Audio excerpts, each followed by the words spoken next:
제자들에 대한 이야기를 나눕니다. 12주 동안 우리들은 이제 12제자의 이야기를 제3자의 관점이 아니라 나를 반추해보는 그런 관점에서 제자들을 만났으면 좋겠습니다. 제자 중에 누구와 내가 닮았는지, 그래서 어떤 변화를 추구해야 하는지를 돌아보는 시간이었으면 좋겠어요. 제자 이야기가 남의 이야기가 아닙니다. 제자 이야기를 우리에게 보여주신 것은 그것은 바로 나의 모형이고 나의 투영이고 나의 미래이기 때문에 복음서는 제자의 모습들을 우리에게 보여주십니다. 그런 관점에서 12주 동안 여러분들은 제자의 이야기를 들으시고 그 변화가, 제자의 변화가 곧 나의 변화가 될 수 있도록 만들어 주시기를 간절히 소망합니다. 오늘 목장 모임에서도 아마 하게 될 텐데요. 제가 아는 어느 목사님 한 분이 교회의 추수감사 주일 프로그램 하나를 알려주었습니다. 그 추수감사 주일 프로그램이 뭐냐면 추수감사 주일에 자기가 불리우고 싶은, 그러니까 이름 앞에다 형용사를 붙이는 거였어요. 가령 이런 거죠. 예쁜 누구누구, 날씬한 누구누구, 멋있는 누구누구, 뭐 이렇게 붙이는 겁니다. 그 붙이는 것은 자기가 붙이는 거예요. 자기가 듣고 싶은 형용사를 그 앞에다 붙이는 거죠. 그래서 여러분들도 한번 붙여보세요. 날씬한 김집사, 뭐 잘생긴 박집사, 뭐 이렇게 이야기할 수 있겠죠. 아마 이 목사님은 이 프로그램을 성경 공부, 창세기 성경 공부를 하다가 생각했다고 하십니다. 창세기를 보니까 하나님께서 이름을 바꾸어 부르시는 것을 보면서 생각하셨다는 거죠. 아브라함을 아브라함으로, 야곱을 이스라엘로 바꾸시는 하나님의 그 모습들을 보면서 불리우는 것이 참 중요하구나를 아셨던 겁니다. 저도 불러주세요. 멋있는 김 목사? 아니, 제가 생각을 해봤는데 나는 뭐라고 불리면 좋을까? 가능하면 제 모습하고는 다른, 제 모습이 되고 싶은 그런 것들을 제가 불리우고 싶은데 이런 겁니다. 무모한 김 목사, 참 좋을 것 같아요. 겁없는 김 목사. 여러분 불러주실 때 세상에 겁없는 김 목사 뭐 이렇게 불러주시면 참 좋겠어요. 제가 겁이 많거든요. 미국을 대표하는 야구 감독 가운데 토미 라소다라는 감독이 있습니다. 이 감독은 LA 다저스라고 하는 야구팀에 오랜 동안 감독을 했는데, 그가 감독을 할 동안에, 감독은 아니었지만 그가 LA 다저스에 관여를 할 동안에 박찬호 선수를 데려간 그런 감독으로도 유명한 사람이죠. 그가 아주 어린 야구 선수 한 명이 그의 야구단에 들어왔습니다. 재능이 너무나 뛰어나고 너무나 괜찮은 야구 선수인데 그는 늘 2군에 머물러 있었습니다. 그 이유는 그가 늘 온순하고 소심해서 야구장에만 올라가면 자기의 기능을 잘 발휘하지 못하는 그런 선수였기 때문입니다. 그래서 라소다 감독은 그에게 별명을 붙여주었습니다. 불독. 그래서 그를 부를 때마다 불독 누구누구 이렇게 부르기 시작했습니다. 시간이 흘러서 그 선수는 별명처럼 마운드에만 올라가면 불독처럼 강한 선수가 되었습니다. 그 선수가 바로 미국 야구계의 전설적인 투수 오렐 허샤이저라고 하는 선수입니다. 우리들은 어떻게 불리느냐가 굉장히 중요합니다. 우리의 이름 앞에는 늘 형용사가 붙어 있습니다. 여러분들이 그렇게 붙여서 부르지 않아도 그냥 이름을 부른 것 같아도 우리가 불리울 때는 늘상 그 앞에 형용사가 붙어 있습니다. 그렇게 말하지 않아서 그렇지 늘상 우리는 누구를 바라볼 때 뭐라고 이 이름하기 이전에 머릿속에 형용사가 있습니다. 저 게으른 누구누구, 혹은 저 이쁜 누구누구, 혹은 저 성질 더러운 누구누구. 근데 앞에 있는 이름은 안 붙이니까요, 뒷 이름만 붙이면서 웃는 거죠. 아유, 저 성질 더러운 누구누구. 이렇게. 그렇게 우리는 불리고 있습니다. 그런데 그 이름 앞에 어떻게 불리느냐에 따라서 우리의 인생이 달라지고 삶이 달라지는 거예요. 내가 어떻게 불리느냐에 따라서요. 제가 잔혹한 김 목사, 비정한 김 목사로 불리면 그의 인생은 그렇게 가는 것이고요. 내가 따뜻한 김 목사, 사랑스러운 김 목사가 되면 나의 인생은 그렇게 따뜻하고 사랑스러운 인생이 되는 것입니다. 바로 베드로를 보면 그 이름으로 나뉜 삶을 볼 수 있게 되는데요. 베드로는요, 본래 이름이 베드로가 아니었습니다. 마태복음 16장 17절에 보면 이렇게 되어 있습니다. 시몬 바요나야, 너는 복이 있다. 너에게 이것을 알려주신 분은 사람이 아니라 하늘에 계신 나의 아버지시다 라고 이야기를 했습니다. 예수님께서 시몬에게 베드로라는 이름을 붙여주셨는데 베드로는 본래 이름이 시몬이었습니다. 저의 이름도 김영석이지만 어렸을 때는 광호라고 하는 이름으로 불렸어요. 그래서 지금도 집에서는 광호라고 부릅니다. 예전에는 그것이 되게 듣기 좋았는데 최근에는 누님들이나 부모님들도 광호라고 부르지 않습니다. 목사가 되니까 이제는 김 목사라고 불러요. 근데 그게 별로 좋은 것 같지 않아요. 가족에서 늘상 가면 광호야 이렇게 불렀는데 제 이름이 두 개였던 것이죠. 집에서 부르는 이름과 밖에서 부르는 이름이 달랐습니다. 마찬가지로 이 베드로라고 하는 이 인물도 이름이 두 개였습니다. 시몬 바요나야라고 얘기하는 것은 바라는 말이 아들이라는 얘기니까 요나의 아들 시몬아라고 하는 뜻입니다. 아마도 시몬의 아버지 이름은 요나였던 것 같은데 이 요나는 요나이기도 하고 요한이기도 합니다. 또 똑같은 이름입니다. 그래서 예수님께서 요한복음 마지막 절에 요한의 아들 시몬아라고 얘기했을 때도 똑같은 요나의 아들 바요나라는 뜻입니다. 그런데 이 시몬이라는 말은 굉장히 흔한 이름이었습니다. 요즘에 흔한 이름이 예전에는 철수, 영희 이런 거였는데요. 요즘의 이름은 예은이 이런 게 흔한 이름입니다. 예. 신약의 복음서에만 봐도 시몬이라고 하는 이름은 7번이나 등장합니다. 7명이 등장하는 것이죠. 여러분이 잘 아시다시피 12제자 가운데도 시몬이 2명입니다. 베드로인 시몬이 있었고 헬롯 땅이었던 시몬이 있었습니다. 베다니에 나병 환자였던 시몬도 있었고요. 바리새인 중에 시몬도 있었습니다. 그 시몬 가운데 여러분들이 가장 잘 아는 사람은 아마도 예수님께서 골고다 언덕을 십자가를 지고 걸어가실 때에 그 십자가를 대신 졌던 구레네 사람 시몬일지도 모릅니다. 그런 시몬에게 예수님께서는 또 다른 이름을 지어주셨습니다.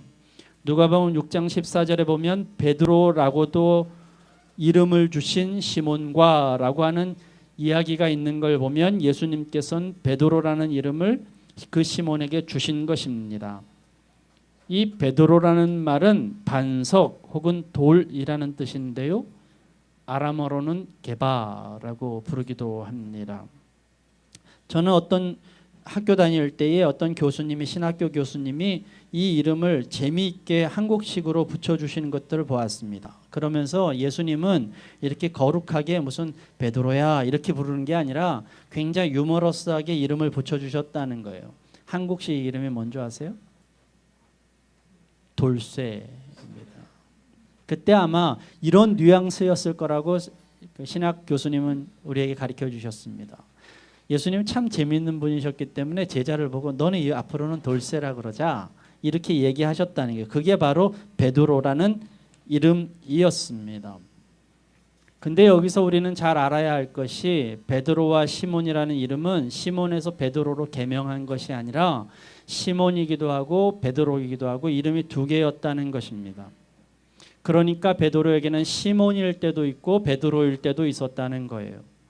어떨 때는 시몬이라고도 불리고 어떨 때는 베드로라고도 불립니다. 이것이 비슷한 것이 있습니다. 사도 바울에게도 마찬가지입니다. 한국 교회에서는 사도 바울에 대한 이름에 목사님들이 잘못 적용을 해서 마치 사울에서 바울로 개명한 것처럼 이렇게 설교하는 적이 많습니다. 사울은 큰 자고 교만한 자인데 이제 바울이라는 이름으로 작은 자라고 고쳤다고 잘못된 이야기입니다. 사도 바울도 이름이 두 가지였습니다. 사울이기도 하고 바울이기도 했습니다. 다만 사울이라고 하는 얘기는 히브리적인 이름의 발음이고 바울이란 얘기는 로마식의 이름이었습니다. 그런데 놀랍게도 사울이라고 하는 것은 끊임없이 뭔가를 묻는 사람이었던 데 비해서 바울이라고 하는 것은 굉장히 작은 자라는 뜻을 가지고 있었기 때문에 그가 사울이라고 불렸을 때의 모습과 바울이라고 불렸을 때의 모습이 다른 것입니다.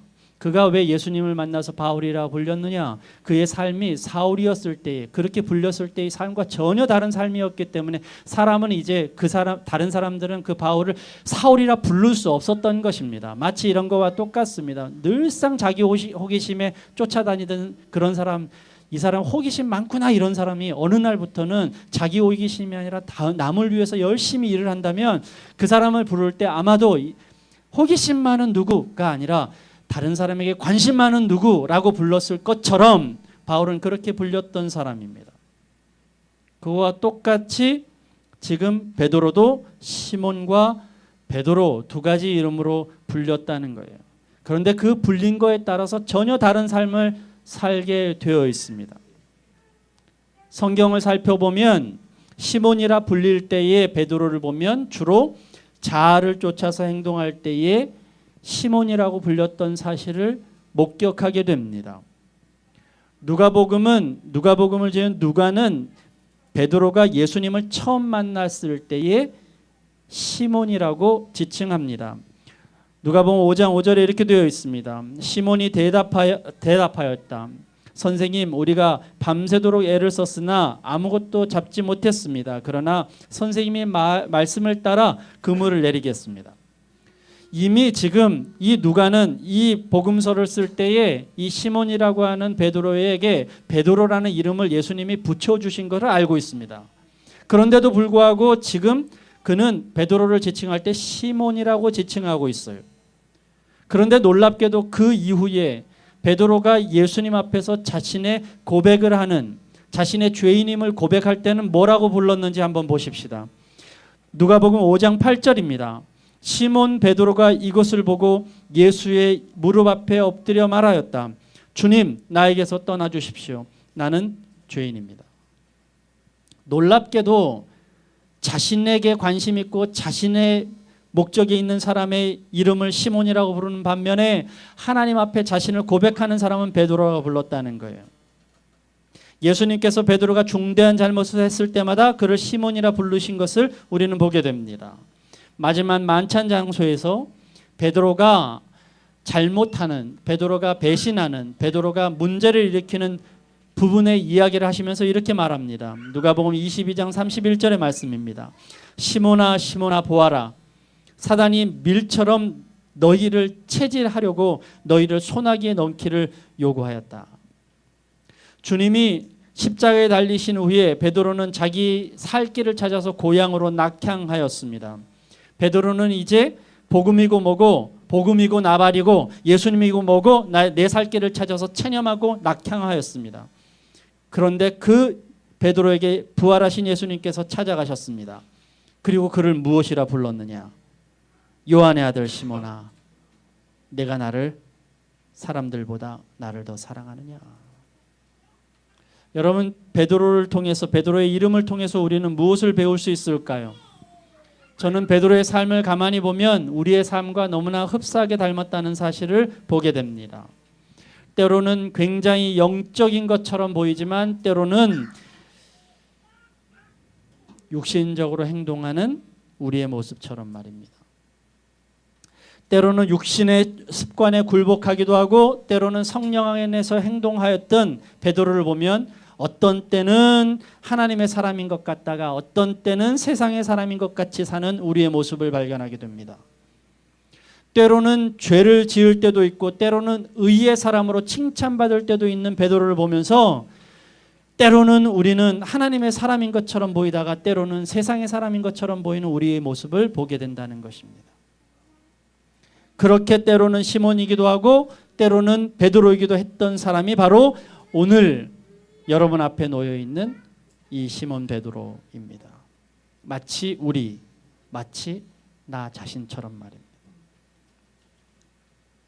저는 오늘 베드로의 성품 가운데 세 가지 중요한 성품들을 여러분에게 소개하려고 합니다. 그 중에 하나가 바로 호기심이었습니다. 베드로는 호기심이 굉장히 많은 사람이었습니다. 베드로는 제자들 가운데 그 어떤 제자들보다 많은 질문을 예수님께 던졌습니다. 용서해야 된다고 말씀하시는 예수님 앞에 베드로는 질문합니다. 도대체 얼마나 용서해야 되나요? 구체적으로 7번 용서하면 될까요? 라고 물은 것도 베드로였습니다. 또한 예수님을 따르는 것에 대한 상급, 예수님을 따르면 우리에겐 어떤 상급이 있을까요? 물은 것도 베드로였습니다. 그런 것들은 웬만한 사람들이면 묻지 않습니다. 이런 상급 얘기는. 그러나 베드로는 물었습니다. 심지어는 지나가던 무화과를 저주하시고 그 다음날 시들어버린 무화과에 대한 그 이유를 물은 것도 베드로였습니다.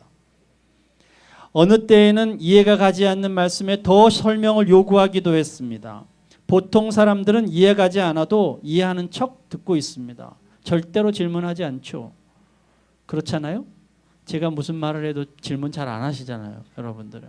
네, 뭐 아는 척, 듣는 척, 뭐 괜찮은 척, 뭐 넘어가시잖아요. 근데 베드로는 꼭 알아야 했습니다. 자기가 궁금한 거는 참을 수 없는 사람이었습니다.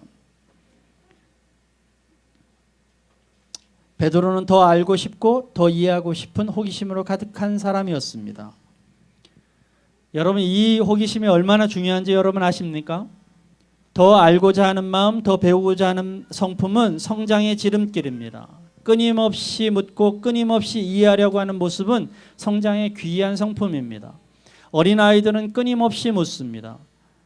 이제 5살쯤 되면 이건 뭐야? 라고 하는 이야기를 입에 달고 삽니다. 그런 어린아이의 호기심을 짓밟으면, 질문하는 것을 짓밟으면 그 어린아이는 성장하지 않습니다. 그러나 호기심에서 가장 중요한 것, 정말 진정한 호기심, 귀한 호기심이 되려면 여러분들이 빼놓지 않아야 할 하나의 질문이 있습니다. 그것은 왜라고 하는 것입니다. 그가 왜 호기심이 있는가, 무엇을 궁금해하는가, 왜 궁금해하는가라고 하는 질문은 대단히 중요한 것입니다. 왜 시몬의 호기심에 문제가 있었는지 여러분은 아십니까? 시몬이었을 때의 베드로의 호기심은 모두 자신을 위한 것이었기 때문입니다. 자신의 궁금증, 자신의 호기심을 채우기 위한 행동들은 다른 사람을 피곤하게 만듭니다. 보통 이런 것이죠. 수업 시간 종이 울렸는데 질문하는 아이들은 정말로 인기 없는 아이들입니다. 베드로의 행동들은 남을 불편하게 하는 이유가 있습니다. 자신이 궁금한 것을 못 참기 때문입니다. 자신의 궁금증, 다른 사람의 궁금증에 문제가 아니라 자신의 궁금증을 못 참는 그 베드로는 다른 사람들을 불편하게 합니다. 그저 그뿐이었습니다. 배워서 남 주려고 하는 것이 아니라 자신의 만족을 채우려고 배우는 것, 그 호기심은 다른 사람을 불편하게 할 뿐입니다. 성경을 읽고 알고 공부하려는 많은 그리스도인들이 있습니다. 말씀을 듣고 배우려고, 그리고 열심히 하려고, 알려고 열심히 있는 그들이 있습니다. 그런데 그뿐입니다. 그저 자신이 궁금해서 배우고 그저 자신의 만족을 위해서 듣는 것, 그것이 바로 시몬의 호기심이었습니다. 우리가 배우는 것은, 그 모든 것들은 쓰임받아야만 합니다. 나의 호기심은 쓰임받기 위한 도구일 뿐인데 그저 내 자신의 궁금증을 채우려고 쓰여진 그 호기심은 시몬의 호기심을 넘어서지 못하는 것입니다. 다림을 시작할 때에 많은 사람들에게 이렇게 말했습니다. 우리는 배워서 남 주는 것이라고요. 우리가 배운 것들은 다 남 주기 위해서 배우는 것이라고 선언했습니다. 뭐 이 앞에 있는 우리 호재 형제가 변호사가 되었는데 공부해가지고 변호사가 된 거죠. 변호사 되어서 뭐 하는 줄 아십니까? 자기 배운 거 남 주려고 변호사 된 거예요. 자기가 아는 지식 남 주려고요. 다른 사람, 그 공부하지 않은 사람의 대신해서 공부해가지고 대신해 주려고 변호사 된 거 아니에요? 맞죠? 만약에 안변이 말이죠. 그게 아니라 그것을 자신의 호기심으로 자신의 것을 채우려고 공부하고 배웠다면 그가 하는 모든 행동들, 그가 하는 모든 변호사의 행동들은 다 돈 때문입니다. 그럴 수밖에 없습니다. 여러분, 어떤 의사가 공부하는 이유가 뭡니까? 남 주려고 하는 것입니다. 남을 고쳐주려고 하는 것입니다. 그것이 바로 우리가 배우는 목적이고 우리가 호기심 있는 목적입니다. 그러지 않으면 우리는 다 장사꾼일 수밖에 없습니다. 아름다운 호기심이란 자신이 배우고 알아서 남에게 가르쳐주는 것입니다. 배워서 남 주는 것입니다. 그것이 바로 복음의 가치입니다.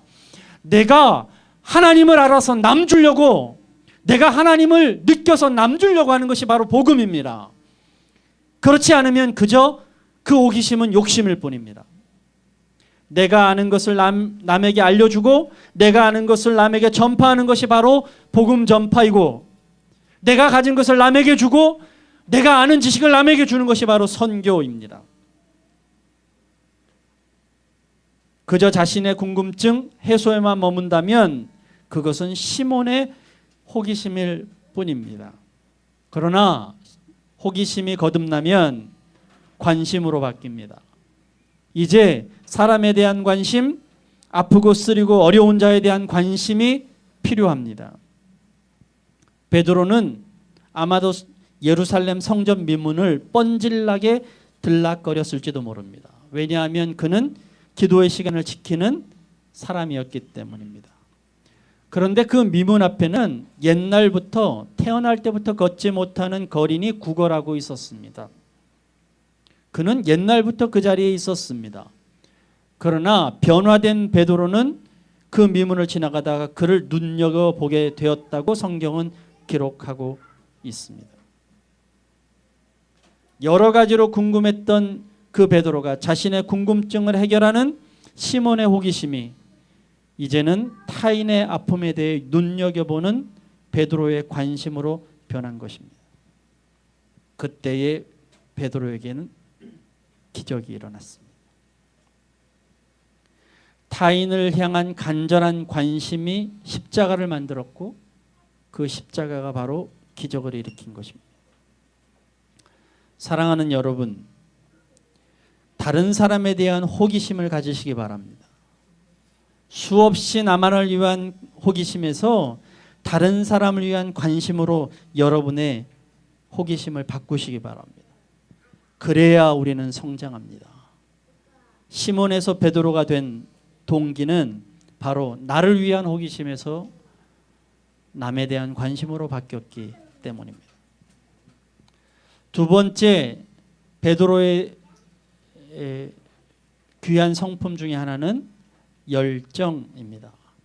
사실은 말이 좋아서 열정이지 나대는 거예요. 그냥 이것저것 나댑니다. 그는 언제나 예수님 곁에 있었고 사건이 있을 때마다 그 자리에 있었습니다. 언제나 먼저였고 언제나 나섰습니다. 제가 이런 말씀 잘 드리는데 우스갯소리인데요. 예수님께서 부활하신 이후에, 부활하신 그 아침에 무덤에 예수님의 시신이 없다는 소식을 베드로가 들었습니다. 그 소식을 듣고 가장 빨리 뛰어나갔던 것은 베드로인데요. 그런데 도착은 가장 늦게 도착했습니다. 이유인 즉슨 베드로는 돌무덤이 어디 있는지 사전에 알지 못했기 때문입니다. 뛰어나가긴 했는데 돌무덤이 어딘지 모르는 거예요. 그러니까 열정은 아주 타고 넘칩니다. 그럼에도 불구하고 매일 먼저 튀어나가는 그 결기는 대단한 것입니다. 이런 모습을 생각하면 여러분들은 베드로가 우스워 보일지도 모르겠습니다.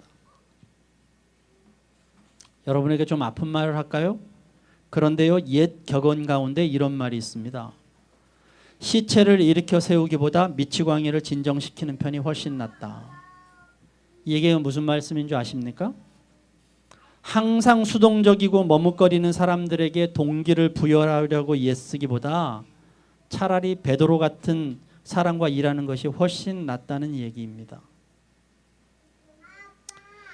우리 교회에는 몇 번이나 같은 말을 되풀이해도 좀처럼 몸을 움직이지 않는 사람들이 있는데 그때마다 저는 차라리 베드로가 낫다 이런 생각을 합니다. 그는 항상 앞으로 전진하기를 원했고 그는 다른 사람들은 그저 답답하고 짜증나며 가리켜야 할 존재일 수밖에 없었어요. 늘상 자신은 먼저 그 일들을 하는 열정이 있었기 때문입니다. 이 열정은 얼마나 중요한지 모릅니다. 열정을 잃으면 생명을 잃는 거예요. 젊은이들 가운데 열정을 잃은 젊은이들이 얼마나 많은지 모릅니다. 그런데 그렇다면 이 베드로의 열정은 정말 아름다운 결과를 맺었을까요? 이 놀라운 열정이 놀라운 결과들을 맺었을까요? 늘 업다운을 반복했던 베드로는 그가 가진 열정에 비해서 그의 마지막은 늘 초라했습니다.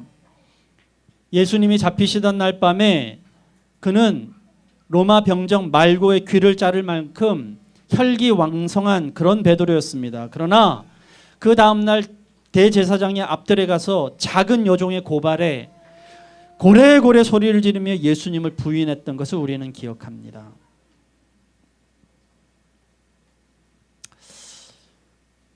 좀 죄송한 말씀이긴 한데 세상에서 가장 상처를 많이 주는 사람은요, 열정적인 사람입니다.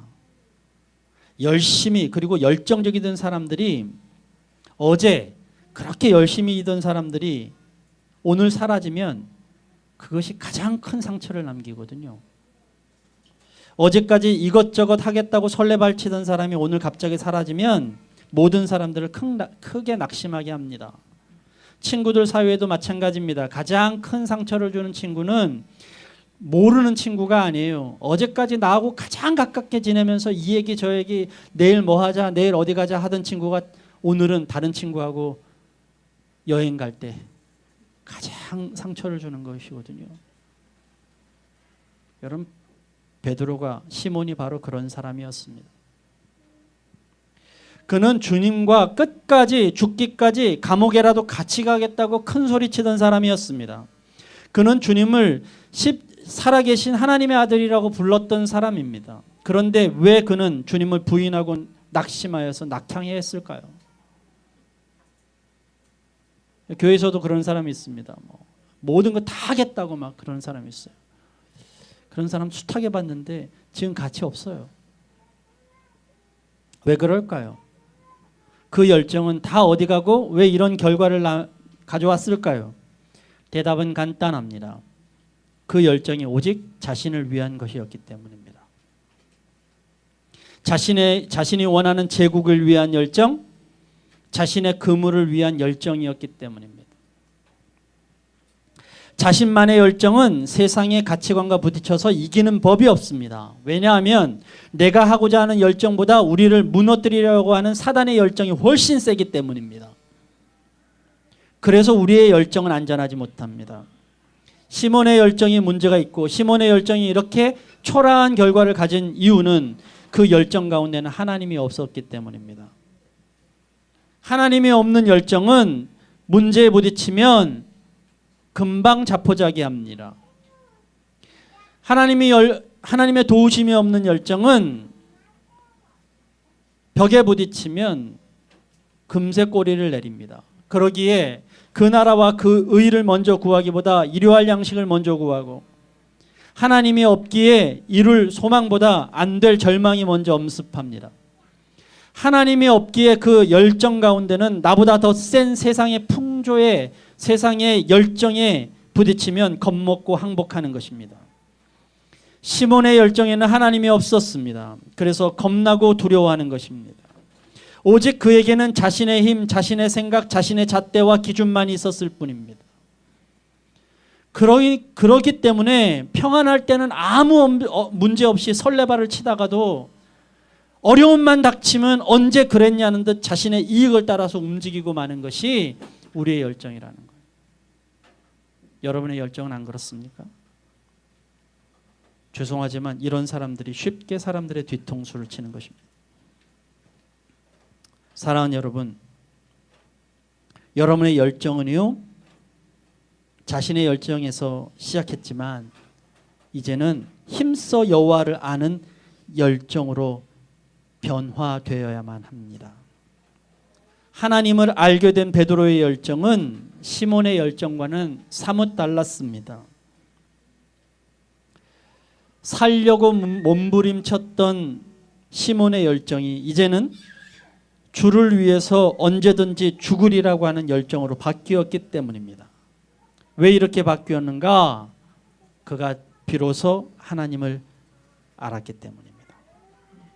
복음을 전한다고 하는 명목으로 사내들인에 잡혀온 베드로는 그 유대인들, 그 제사장들, 그 선생들 앞에서 이렇게 외쳤습니다. 사람에게 복종하는 것보다 하나님께 복종하는 것이 마땅합니다. 주님 안에 있을 때에만 나의 열정은 안전합니다. 내 열정, 내 힘 믿다가 한계에 부딪히면 그때 꼬꾸라지는, 그때 후회하는 인생을 살지 마십시오. 여러분의 열정이 진정한 열정이 되려면 하나님의 도우심이 필요합니다. 여러분의 열정 가운데 하나님이 계셔야만 합니다. 참 믿음은 세상에 썩어질 어떤 재물보다도 훨씬 귀합니다. 나를 위한 열정이 아니라 하나님을 아는 열정으로 내 열정을 바꾸셔야만 합니다. 그래야만 여러분은 실패와 두려움 가운데서 이길 수 있습니다. 그 열정만이 세상이 주는 두려움을 이기기 때문입니다. 여러분의 열정을 자랑하지 마세요. 그 열정 가운데 하나님이 없으면 여러분은 언젠가는 낙심합니다. 여러분이 하고자 하는 성격을 자랑하지 마세요. 그 안에 하나님이 안 계시면 그것은 아침 안개처럼 이슬처럼 사라질지도 모릅니다. 마지막으로 베드로에게 배우는 마지막 성품은 참여 의식입니다. 늘 베드로는 현장에 있었다고 제가 말씀드렸습니다. 예수님이 가시는 곳마다 제자가 베드로는 있었습니다. 많은 사람들은 그걸 보면서 수제자라고 하는 이름으로 예수님께서 베드로를 데리고 다니셨을 거라고 생각하시겠지만 제 생각은 좀 다릅니다. 그렇다면 예수님께서는 수제자 베드로는 데리고 다니고 다른 제자들이 따라온다고 얘기하는데 너는 오지 마 이렇게 얘기하셨을까요? 그러셨을까요? 예수님이 가고자 하는 어느 곳에도 어느 제자가 따라가겠다는데 너는 참아. 넌 여기 있어. 수제자하고 내가 사랑하는 제자들 3명만 데리고 갈게. 예수님이 그러셨을까요? 천만에요. 저는 그렇게 생각하지 않습니다. 베드로는 늘 부지런했어요. 예수님을 따라가고 싶은 것입니다. 늘 예수님하고 참여하고 싶은 마음이 있었기 때문에 늘 예수님 곁엔 베드로가 있었다는 것입니다. 예수님이 하고자 하는 것을 다 하고 싶은 사람이었습니다. 그렇게 참여하고 싶은 마음들이 있었습니다. 베드로 이게 얼마나 귀중한 마음인지 모릅니다. 얼마나 참여하고 싶었으면 그는 예수님이 물 위를 걸으니까 자신도 걷겠다고 물에 뛰어들 정도였습니다. 이 참여 정신은 무엇보다도 귀하고 아름답습니다. 저는 여러분들이 정말 이 참여 정신, 참여 의식이 넘쳐나기를 간절히 소망합니다. 어느 곳에서나 내가 참여하고 싶은 마음들이 생기기를 간절히 소망합니다. 아마도 물에 빠진 베드로를 보면서 많은 사람들이 믿음이 없다고 그래서 물에 빠졌다고 이야기할지도 모릅니다. 여러분 그렇게 생각하시나요? 저는 여러분에게 그런데 이렇게 질문합니다. 그런데 여러분들은 예수님을 따라 물에 뛰어들 용기라도 있습니까? 그런 용기는 있습니까? 예수님이 걸었다고 나도 걸어보겠다고 물속에 뛰어드는 용기라도 있습니까? 그 용기도 없으면서 베드로가 믿음이 없다고 얘기할 수 있는 그런 마음은 어디서, 그런 용기는 어디서 납니까? 참여하지 않고 참여해보지도 않고 다른 사람은 안 된다고 얘기하는 것, 안 되는 것들을 손가락질하는 것, 그것보다 더 나쁜 것은 없습니다. 이 사건은 예수님이 잡히시던 날 대제사장 뜰 안에서도 벌어집니다. 그곳에서 베드로는 예수님을 3번이나 부인합니다. 그것을 가리켜서 베드로의 배반이라고 얘기합니다. 많은 사람들은 베드로가 예수님을 그렇게 배반했다고, 예수님을 저주하기까지 부인했다고 조롱하고 놀릴지도 모릅니다. 여러분들도 그렇게 놀렸을지 모릅니다. 소위 나 같으면 그러진 않았겠다 생각할지도 모릅니다. 그런데 거꾸로 한번 생각해 보십시오. 예수님이 잡히시던 날 그날 밤 모든 관련자들을 다 잡아들이라고 하는 피의 밤에 적진이나 다름없는 대제사장의 뜰까지 간 간 큰 제자는 베드로와 요한밖에 없었습니다.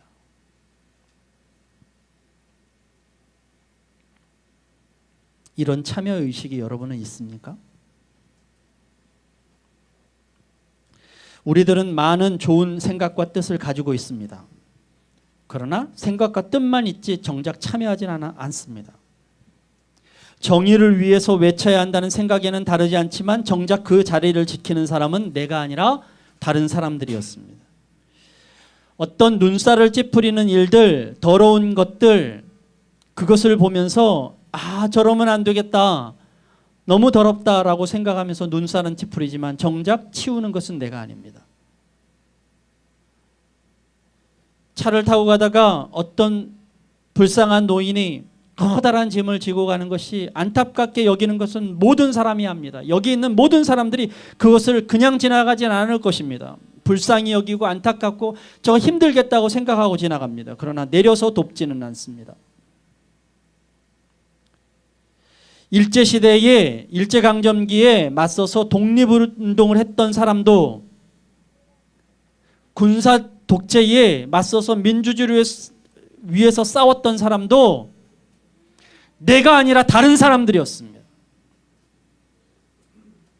참여는 정말 귀하고 소중한 성품입니다. 그러나 그 참여가 정말 귀한 성품이 되려면 한 가지 전제 조건이 있습니다. 시몬의 참여의 결과를 보면 압니다. 시몬의 참여의 결과는 그저 두려움과 배신뿐이었습니다. 물속에 뛰어들었는데 두려움으로 끝나고 대제사장 뜰까지는 갔는데 배반으로 끝나는 것입니다. 왜 그럴까요? 그의 참여는요, 자신의 기득권을 위한 참여였을 뿐이기 때문입니다. 그가 이제까지 참여했던 것은 나의 스승, 내가 3년 동안 고생한 것, 나의 미련, 그것들을 놓고 참여했던 것이기 때문입니다. 그러니까 그 기득권이 어떤 대적에게 벽에 부딪히면, 그 한계에 부딪히면 포기하고 말아버리기 때문입니다. 지지난주에 목장 모임에서 모임을 하는데 이런 얘기가 나왔어요. 한 형제가 이런 얘기를 했는데요. 오늘날 우리나라의 부유한 이들보다 서민들의 세금들을 더 올리는 부당한 세금 정책에는 교회가 이런 방구하지 않다가 교회 지도자들이 종교인 납세를 해야 한다는 얘기는 불을 켜고 달려들어서 뭐 촛불 시위며 뭐 무슨 시위며 다 하게 되죠. 어떤 유명하신 목사님 한 분이 철거민들이 불법으로 그 장소를 점유하고 있다고, 그걸 철거하려고 하는데 그들이 철거를 한다고 데모를 했어요. 밖에 쏟아져 나와가지고 거리에 막 들어눕고 막 이런 데모를 했어요. 그럴 때 그 목사님이 저거 다 불법이라고 법대로 하라고 목청을 높이면서 반대 시위를 했던 목사님이 계십니다. 근데 정작 그 목사님의 교회가 철거 대상이 되자 그는 광화문에 그냥 들어 누워버렸어요. 이게 오늘날 우리의 모습입니다. 자신의 기득권을 위한 참여는 늘 이기적입니다. 그리고 그렇게 끝납니다. 그러나 베드로는 오늘 거듭난 참여 정신을 우리에게 보여줍니다. 그것은 바로 하나님 나라를 향한 참여였어요. 뭔가를 얻으려고 주님의 제자로 참여했던 시몬, 자신을 위해 그물을 던졌던 시몬, 이제는 하나님을 위해 그물을 던집니다. 죽을까 봐 주님을 부인하고 도망갔던 시몬이 이제는 주님의 나라, 주님의 의에 따릅니다. 진짜 참여 정신은 여러분 하나님 나라에 참여하는 것입니다. 전승에 따르면 베드로는 십자가에 거꾸로 달려 순교했다고 합니다. 순교하기 전에 베드로는 자신의 아내가 먼저 십자가에 달리는 것을 강제적으로 보아야 했다고 전승에 기록되어 있습니다. 아내가 십자가에 달려서 죽어가는 그 앞에서 그 아내에게 남긴 마지막 말이 전승에 기록되어 있습니다. 베드로가 아내에게 남긴 마지막 말은 주님을 기억하십시오 였답니다. 그는 차마 예수님처럼 십자가에 달려 죽을 수 없다고 자신은 거꾸로 매달아 달라고 얘기하고 거꾸로 매달린 십자가에서 죽었다고 전승은 기록하고 있습니다. 그렇게 살려고 바둥쳤던 베드로가 이제는 하나님의 나라에 참여하는 베드로가 되었습니다. 그 베드로가 세상을 바꿔요. 그의 생의 마지막 말은 베드로후서 마지막에 요약되어 있습니다. 베드로후서 3장 18절의 말씀입니다. 우리의 주님이시며 구주이신 그리스도 예수에 대한 지식과 그의 은혜 안에서 잘하십시오. 이제도 영원한 날까지도 영광이 주님께 있기를 빕니다. 아멘. 하나님께서 여러분에게 나의 마음에 참여하라고 여러분을 이 시간에 이 자리에 불러주셨습니다. 진정한 그리스도인이라는 나를 위해서 하나님을 쓰는 것이 아니라 하나님의 나라를 위해서 나를 쓰는 것입니다. 진정한 사랑이란 나를 위해서 다른 사람의 사랑을 쓰는 것이 아니라 그 사람을 위해서 나를 쓰는 것이 진정한 사랑입니다. 베드로를 닮아 주님의 나라에 참여하시는 여러분이 되시기를 주님의 이름으로 기도드립니다. 기도하겠습니다.